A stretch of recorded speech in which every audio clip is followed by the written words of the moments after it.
अस्सलामुअलैकुम, मैं हूं हस्साम रहमान और आप देख रहे हैं विजिबल साइंस। आज हम कार्बोहाइड्रेट्स की सिंपलेस्ट कैटेगरी डिस्कस करेंगे, मोनोसेक्राइड्स। इनको हम ट्रू कार्बोहाइड्रेट्स भी कहते हैं। ये या तो पॉलीहाइड्रोक्सी एल्डिहाइड होते हैं या पॉलीहाइड्रोक्सी कीटोन होते हैं, जिनके बारे में हम प्रीवियस लेक्चर में डिटेल में डिस्कस कर चुके हैं। ये एल्डिहाइड ग्रुप है और ये कीटोन ग्रुप है। अब इनका जो जनरल फार्मूला है मोनोसेक्राइड का, वो है CH2O इंटू एन। अब ये जो एन से मुराद है नंबर ऑफ कार्बन एटम, और ये जो नंबर ऑफ कार्बन एटम है मोनोसेक्राइड में वो 3 से लेकर 7 तक हो सकते हैं। अब इसको गौर से समझिएगा। वो कह रहा है all carbon atoms in monosaccharide except one have hydroxyl group, यानी मोनोसेक्राइड के तमाम कार्बन एटम के पास OH ग्रुप होगा सिवाय एक के। अब वो उस एक के पास क्या होगा, while the remaining carbon atom is either part of N aldehyde और कीटोन। यहाँ पे देखें, ये आपके पास एक ग्लूकोज नजर आ रहा है जो कि मोनोसेक्राइड है।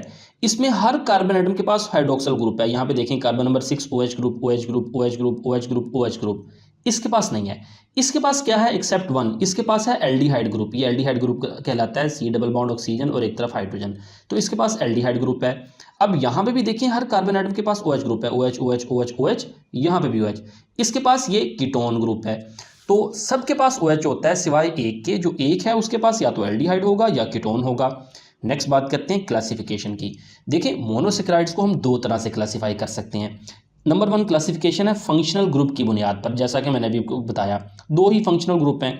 एक को कहते हैं एल्डोस, यानी अगर तो एल्डिहाइड ग्रुप है तो एल्डोस कहेंगे, और अगर उसके साथ कीटोन ग्रुप है तो उसे हम कीटोज कहेंगे। जैसा कि यहाँ पे देखें ग्लूकोज के साथ एल्डिहाइड ग्रुप है तो ये पॉलीहाइड्रोक्सी एल्डिहाइड है, यानी एल्डोस है। जबकि फ्रुक्टोज के पास कीटोनिक ग्रुप है तो इसे हम कीटोज कहेंगे।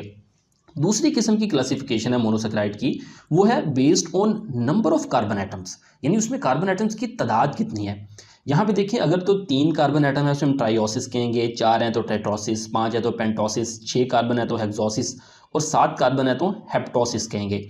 अब हम प्रॉपर्टीज़ डिस्कस करते हैं, इनको भी आगे हम लास्ट में डिस्कस करेंगे।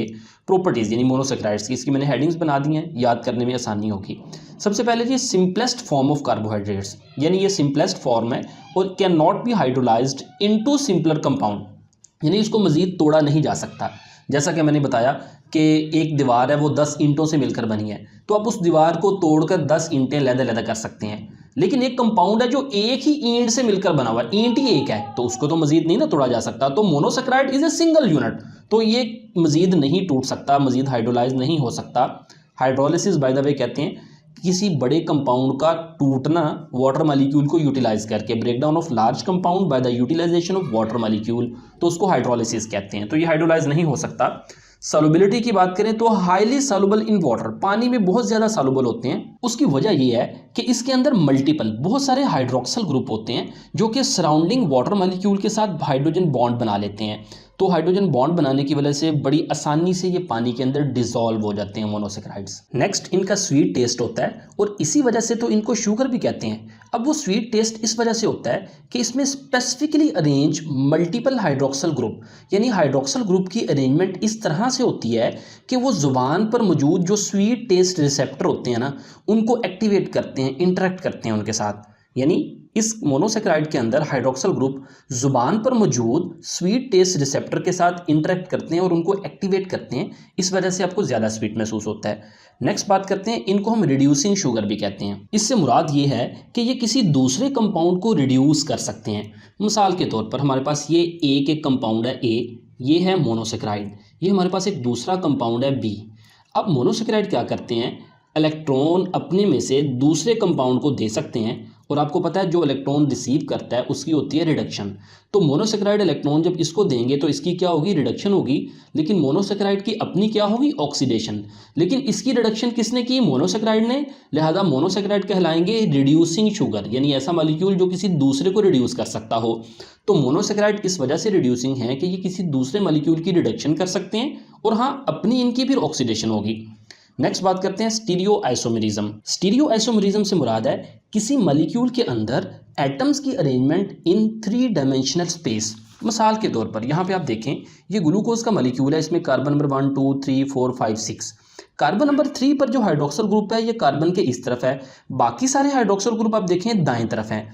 इसकी वजह ये है, फर्ज करें ये कार्बन एटम की चेन है, कार्बन नंबर 1 2 3 4। अब ये जो कार्बन नंबर 2 पे हाइड्रोक्सिल है ना, फर्ज करें वो इस पोजीशन पे अटैच है, यहाँ पे अटैच है, तो इसको पेज पे हम दाएं तरफ लिखेंगे। जो कार्बन नंबर 3 का हाइड्रोक्सिल ग्रुप है ना, वो इस कार्बन पे इस पोजीशन पे अटैच है, तो उसको पेज पे बाएं तरफ लिखेंगे।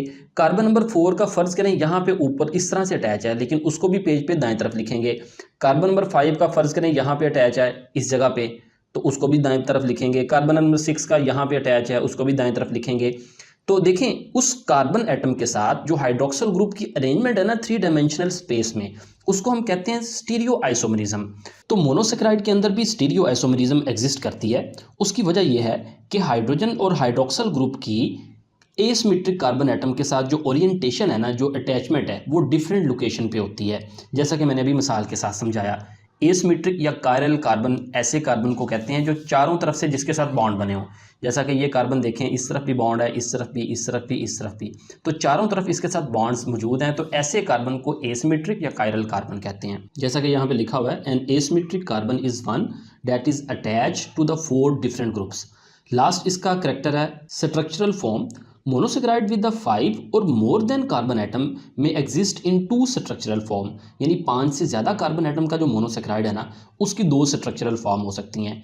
एक हम कहते हैं ओपन चेन और एसाइक्लिक। जैसा कि यहाँ पे आपको नजर आ रहा है, ये स्ट्रेट चेन है, इसे हम ओपन चेन कहेंगे, ये एसाइक्लिक है। दूसरी है रिंग और साइक्लिक स्ट्रक्चर। जैसा कि आपको यहाँ डायग्राम में नजर आ रहा है, ये आपस में कार्बन एटम ने रिंग बनाया हुआ है, तो ये साइक्लिक स्ट्रक्चर कहलाएगा। ओके, लास्ट में हम मोनोसेक्राइड्स की कुछ एग्जाम्पल और फंक्शंस देख लेते हैं जल्दी जल्दी। यहाँ पे देखिए वो 3 कार्बन वाला, यानी ट्राइओस, टेट्रोस, पेंटोस, हेक्सोस और हेप्टोस, ये मोनोसेक्राइड्स दिए हुए हैं। यहाँ पे इनके फार्मूले दिए हुए हैं, ये आप याद कर लें। और नेक्स्ट एल्डोस और कीटोस, यानी ट्राइओस जिसके साथ एल्डिहाइड ग्रुप है, ये मिसाल है उसकी, और जिसके साथ कीटोन ग्रुप है, ये मिसाल है। इसको मैं बोल देता हूँ glyceraldehyde, dihydroxy acetone, erythrose, erythrulose, ribose, deoxy ribose, ribulose, glucose, galactose, fructose, glucoheptose, sedoheptulose. Function की बात करें तो ये जो दोनों हैं triose, intermediate in the photosynthesis and cellular respiration, यानी फोटोसिंथेसिस के दौरान जब कार्बन डाइऑक्साइड और वाटर से ग्लूकोज बनता है ना, तब भी दरमियान में ये दोनों कंपाउंड बनते हैं। इसी तरह रेस्पिरेशन में जब ग्लूकोज टूटता है और एनर्जी प्रोड्यूस होती है, तब भी ये दोनों कंपाउंड बनते हैं। ये दोनों जो से हैं ये इंटरमीडिएट हैं बैक्टीरियल फोटोसिंथेसिस के दौरान। ये दोनों राइबोस और डिऑक्सी राइबोस, ये आपने नाम तो जरूर सुने होंगे। Ribose and deoxyribose are the component of RNA and DNA. Ribose RNA में होता है ना, राइबोन्यूक्लिक एसिड, इसमें राइबोस शुगर होती है। ये डिऑक्सी राइबोन्यूक्लिक एसिड, इनमें डिऑक्सी राइबोस शुगर होती है। इसी तरह ribulose is intermediate in the photosynthesis, ये फोटोसिंथेसिस में इंटरमीडिएट है। जब आप डार्क रिएक्शन या कैल्विन साइकिल जब पढ़ते हैं, वहाँ पे आपको ये रिब्यूलोस नाम जरूर सुना होगा।